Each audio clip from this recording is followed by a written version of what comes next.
আল্লাহ রহমত আছে, ঠিক কিনা? তো এইরকম যদি আপনার আমার সমাজের মধ্যে কোরআন থাকে, তাহলে এখন বলেন তো ওই সমাজের মধ্যে কি অশ্লীলতা বৃদ্ধি পাবে, মারামারি হবে, কাটাকাটি হবে? সম্মানিত হাজির, কথাগুলো বোঝার চেষ্টা করবেন।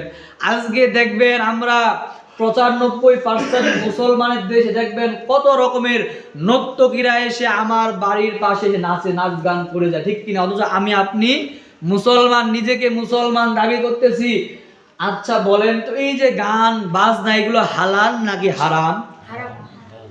তাহলে এই যে হারাম, আচ্ছা বলেন তো গান বাজনা যে হয়, ধরেন কয়েকদিন পরে আমাদের এলাকায় গান বাজনা শুরু হয়ে যাবে, এখন বলেন তো ওরা ওই যে এই কাজগুলো কি হিন্দুরা করবে না কারা করবে? আমাদের সমাজের কিছু নামধারী মুসলমান, ঠিক কিনা? এখন আপনারা সবাই বলছেন গান বাজনা হারাম, কথা বলেন, কথা বলবেন, গান বাজনা হারাম, এটা মানেন তো, স্বীকার করেন তো নাকি? এখন যদি আমি আবার গান বাজনা চাঁদা দেই, আবার গান বাজনার আয়োজন করি, এখন বলেন তো আপনার আমার কাজের সাথে মিল আছে? আপনি আপনি এখন প্রশ্ন উত্তর দেন। এখন আমরা কি এই যে মুসলমান থাকলাম নাকি মুনাফিক হয়ে গেলাম? মুনাফিক আলামত কয়টি? 3টি। তার মধ্যে একটা হচ্ছে কথার সাথে যার কাজের মিল নাই, সে হচ্ছে মুনাফিক, ঠিক কি না? এটা আমরা সবাই জানি। এই জন্য যেখানে হারাম আপনাকে আমাদের সেখানে প্রতিবাদ করতে হবে, কারণ আমি আল্লাহকে ভয় করি, জমিন আল্লাহ, আইন চলবে আল্লাহ, ঠিক কিনা? কারণ আল্লাহ হারাম ঘোষণা করছেন, কোনো হারাম কাজ আল্লাহর জমিন হতে পারে না, ঠিক কিনা? কিন্তু আজকে আপনি আমি সেই হারামের পক্ষে কথা বলি, ঠিক কিনা?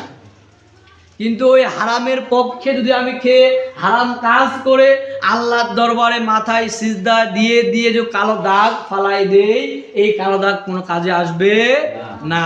আমরা সবাই হাদিস জানি যে তোমার ইমানকে খাঁটি করো, অল্প আমলই নাজাতের জন্য কি হবে? যথেষ্ট হয়ে যাবে। সুবহানাল্লাহ।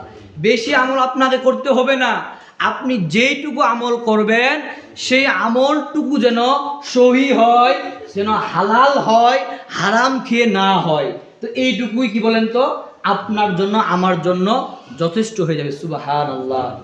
সম্মানিত হাজিরিন, তাহলে আপনার আমার সামনে এটা কোন মাস চলতেছে বলেন তো?